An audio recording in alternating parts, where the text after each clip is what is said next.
언젠가부터 우리가 알고 있던 세상의 모든 규칙이 바뀌기 시작했습니다. 평화롭던 일상 속에서 갑작스럽게 터져나온 충격적인 발언들, 그리고 그 뒤에 숨겨진 어두운 역사의 진실들이죠. 그런데 더 놀라운 것은 그 말이 단순한 허풍이 아니라 실제로 벌어졌던 끔찍한 사건이었다는 사실이었죠. 이제부터 미국 역사상 가장 충격적이면서도 은밀하게 감춰진 대량 추방의 실체를 파헤쳐 보겠습니다. 공화당 예비선거 토론회에서 한 후보자가 던진 폭탄 발언이 있었습니다. 아이젠하워 대통령 시절 무려 150만 명의 불법 이민자들을 강제로 내쫓았다는 이야기였죠. 처음엔 그냥 과장된 표현이라고 생각했는데 실제로 조사해보니 1954년에 정말로 그런 일이 벌어졌습니다. 역사라는 게 참 신기한 점이 있습니다. 아무리 많이 안다고 해도 여전히 모르는 부분들이 끝없이 나타나거든요. 특히 권력자들이 의도적으로 숨기려고 했던 사건들은 더욱 그렇죠. 하지만 문제는 이런 과거의 사건들이 현재를 이해하는데 너무나 중요한 열쇠가 된다는 점입니다. 그래서 오늘은 미국이 두 차례에 걸쳐 벌인 대규모 추방 작전에 대해 자세히 살펴보려고 합니다.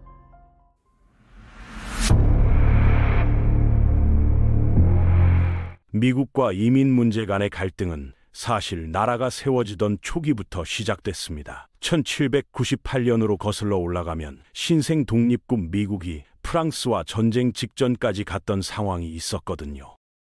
프랑스는 미국 독립전쟁을 도와준 고마운 나라였는데 프랑스 혁명의 과격함과 미국이 영국과 손잡는 모습을 보고 관계가 틀어졌습니다. 심지어 바다에서는 이미 총격전이 벌어지고 있었죠. 그래서 연방당은 의회에서 다수당의 힘을 이용해 외국인 및 선동금지법이라는 무시무시한 법들을 만들어냈습니다. 이 법들은 본질적으로 정치적 반대파를 짓밟고 선거에서 유리한 고지를 점하려는 속셈이었죠. 선동법은 정부를 비방하는 말이나 글을 범죄로 만들어서 민주공화당 신문들을 기소하는 데 써먹었습니다. 외국인법은 새로운 유권자 기반을 형성하던 이민자들을 겨냥했고요. 정부가 마음대로 외국인을 추방할 수 있게 됐고 시민권을 얻기 위한 거주 기간도 5년에서 14년으로 늘려버렸습니다. 가장 무서운 건 적국민법이었는데 전쟁 상황에서 적국 출신 외국인들을 체포하고 추방할 수 있게 했거든요. 그런데 이런 억압적인 정책들이 국민들한테 인기가 있을 리 없었죠. 결국 연방당은 1800년 선거에서 완전히 털렸습니다. 불과 10년 전에 만든 권리장전을 짓밟으면서 정치적 라이벌들을 탄압하려던 노골적인 시도였으니까요. 하지만 이 사건은 중요한 선례를 남겼습니다. 정부가 비시민권자들을 대량으로 추방할 수 있는 권한을 법적으로 확립한 첫 번째 사례였거든요. 1800년대 내내 이민은 미국 정치의 뜨거운 감자였습니다. 아일랜드 감자 기근을 피해온 가톨릭 교도들, 경제적 기회를 찾아온 이탈리아인들 등 다양한 집단들이 계속 들어왔거든요. 이들은 기존 주민들과 저임금 일자리를 두고 치열하게 경쟁해야 했습니다. 하지만 중국인들에게는 완전히 다른 잣대가 적용됐습니다. 골드러시 시대에 수만 명의 중국인들이 서부로 몰려들었는데 특히 대륙 횡단철도 건설에 많이 참여했죠. 반이민 세력들은 아시아인 이민을 차단하는 법을 만들어내는데 성공했습니다. 1882년 중국인 배척법은 10년간 모든 중국인의 이민과 입국을 금지했고 이후 60년간 계속 연장되면서 1943년까지 이어졌어요. 중국 문화가 미국 사회에 동화되기 어렵다는 이유였는데 사실은 노골적인 인종차별이었죠. 더 놀라운 것은 이 법이 단순히 새로운 입국을 막는 것에 그치지 않았다는 점입니다. 정부가 가난하거나 범죄 기록이 있거나 사회에 해가 된다고 판단되는 중국인들을 추방할 수 있는 권한까지 포함하고 있었거든요. 경기가 나빠져서 백인 노동자들이 저임금 일자리까지 놓고 경쟁하게 되면 단속은 더욱 가혹해졌습니다. 그런데 실제로 사람을 추방하는 일은 생각보다 복잡했습니다. 샌프란시스코의 중국인 공동체는 가만히 당하고만 있지 않았거든요. 추방 명령을 받은 사람들에게는 정당한 법적 절차가 있다는 것을 알려줬습니다. 추방 명령 통지부터 시작해서 법정에서 이의를 제기할 수 있는 기회까지 모든 과정을 거쳐야 했어요. 게다가 추방당할 나라가 그 사람을 받아주겠다고 동의해야 했는데 항상 그런 건 아니었죠. 결국 공식적인 추방 절차는 법정 소송과 외교적 협상에 발목이 잡혀서 대량 추방이 사실상 불가능해졌습니다. 그래서 반이민 세력들은 다른 방법을 찾기 시작했어요. 서부 지역, 특히 캘리포니아에서는 아시아인들을 상대로 한 폭력 사태가 연이어 터졌습니다. 살인과 폭행이 일상 다반사였죠. 하지만 새로운 주민과 투자를 유치하려는 도시들에게는 이런 폭력 사태가 오히려 악재였습니다. 그래서 나온 게 트러키 방식이라고 불리는 새로운 전략이었습니다. 캘리포니아 트러키라는 산간 마을에서 시작된 이 방법은 정말 교묘했어요. 주민의 40% 정도가 중국인이었고 대부분 벌목업이나 운송업에 종사했습니다. 1876년에 백인연맹이라는 자경단이 중국인 집들에 불을 지르고 도망치는 사람들을 총으로 쏴 죽이는 일이 벌어졌어요. 지역 학교장이자 신문 편집자인 찰스 맥클라센이 1880년대부터 다른 압박 방법을 시도하기 시작했습니다. 처음에는 중국인 남성들의 머리를 자르겠다고 위협했어요.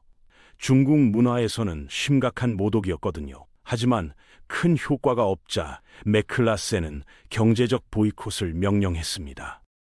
백인 시민들은 중국인 상점에서 물건을 사지도 팔지도 않았고 중국인 노동자들을 모두 해고시켜버렸습니다. 한편으로는 백인 연맹 멤버들이 중국인 거주 지역의 물탱크를 다이나마이트로 폭파시키고 상점에 방화 공격을 가했어요.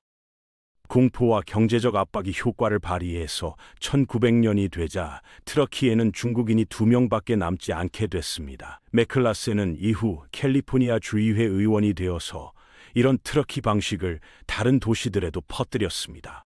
경제적 보이콧과 테러를 통해 중국 이민자들을 지역에서 쫓아내고 결국 본국으로 돌려보내겠다는 전략이었죠. 이것이 바로 자발적 추방이라고 불리는 비공식적 추방 방식의 시초였습니다.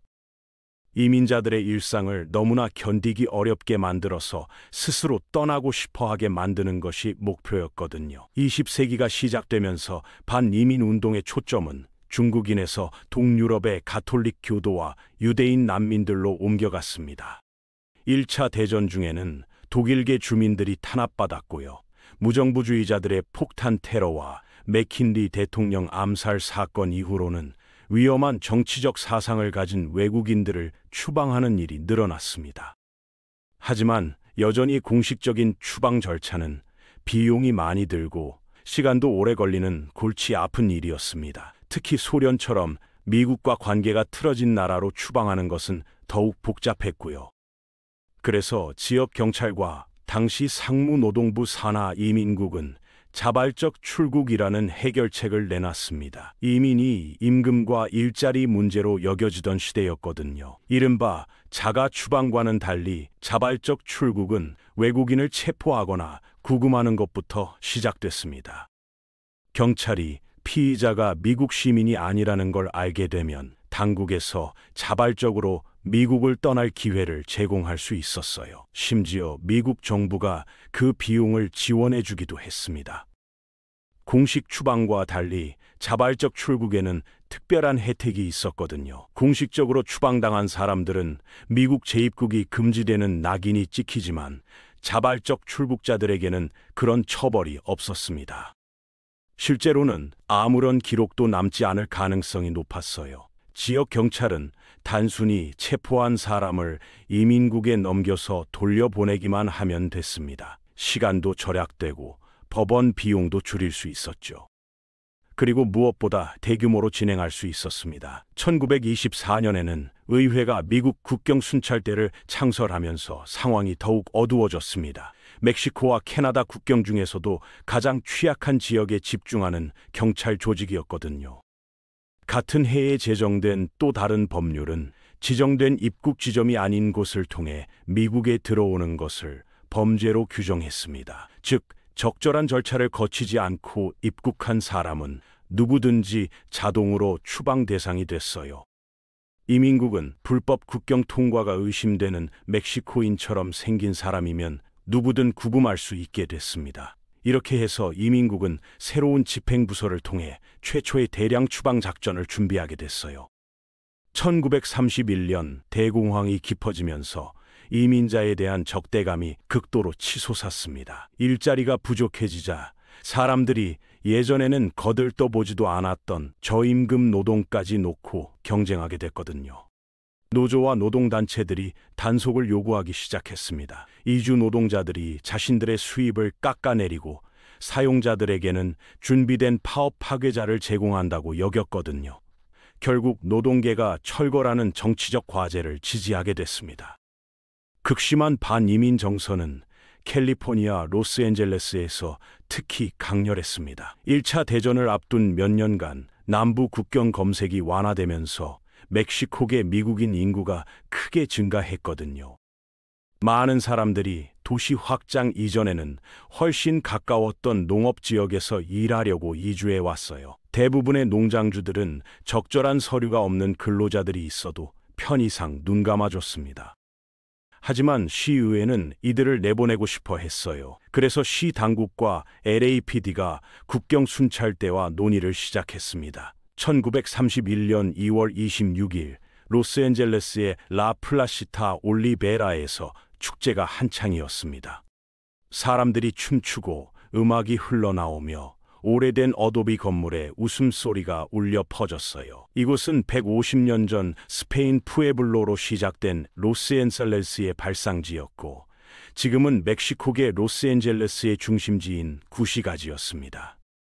그런데 오늘은 달랐습니다. 함성과 명령이 축제 분위기를 갑자기 얼어붙게 만들었거든요. 군복 같은 녹색 옷을 입고 권총과 곤봉으로 무장한 남자들이 거리를 따라 움직이기 시작했습니다.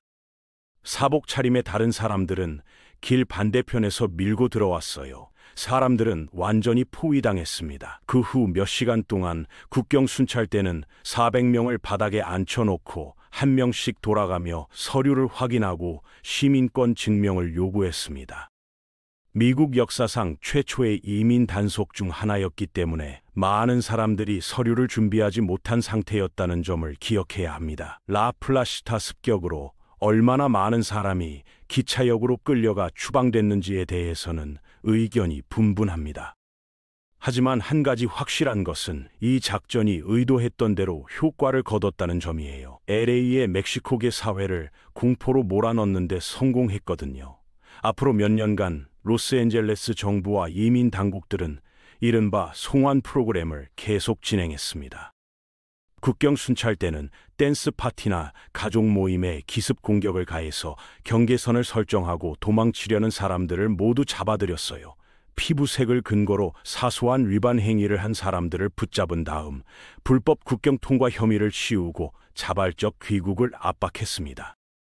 요점은 공식적으로 추방하는 게 아니라 미국에서의 삶을 너무 무섭게 만들어서 대부분의 이민자들이 겁을 먹고 스스로 떠나게 만드는 것이었습니다. 멕시코 사람들이 도시 기차역에 모여서 캘리포니아에서 태어난 미국 시민인 친구들과 가족들에게 작별 인사를 하는 모습이 흔한 광경이 됐어요. 1930년대에 이 캠페인 때문에 100만 명의 멕시코인과 멕시코계 미국인 남녀노소가 LA를 떠났습니다. 대부분은 자발적 추방이나 귀국 형태였는데 이것이 바로 목표였거든요. 적법 절차를 우회하는 공포 분위기를 조성하는 것 말입니다. 전국적으로는 약 180만 명이 떠난 것으로 추산됩니다. 그런데 이것은 단지 리허설에 불과했어요. 2차 대전이 다가오면서 전쟁의 필요에 따라 멕시코 이주 노동자에 대한 정부 태도가 갑자기 180도 바뀌었거든요. 미국 정부가 방금 쫓아낸 사람들을 다시 환영하는 동안 국경 순찰대는 집행력을 더욱 강화하고 있었습니다. 그리고 그들은 놀라운 파트너를 만나게 됐는데 바로 멕시코 정부였어요. 1942년에 미국과 멕시코 정부가 브라세로 협정을 체결했다는 사실을 아시나요? 기본적으로 미국 노동자들이 2차 대전에 참전하면서 생긴 노동력 부족을 메우기 위한 협정이었습니다. 들판의 농작물이 썩어버릴 상황이었거든요. 이런 정책 반전과 그 뒤에 숨겨진 더 큰 계획들은 정말 충격적입니다. 역사는 항상 우리가 생각하는 것보다 훨씬 복잡하고 어두운 면이 있거든요. 특히 권력자들이 의도적으로 숨기려고 했던 부분들은 더욱 그렇죠. 하지만 이런 과거를 제대로 알아야만 현재를 올바르게 이해할 수 있습니다. 다음에는 더 충격적인 이야기들을 들려드리겠습니다.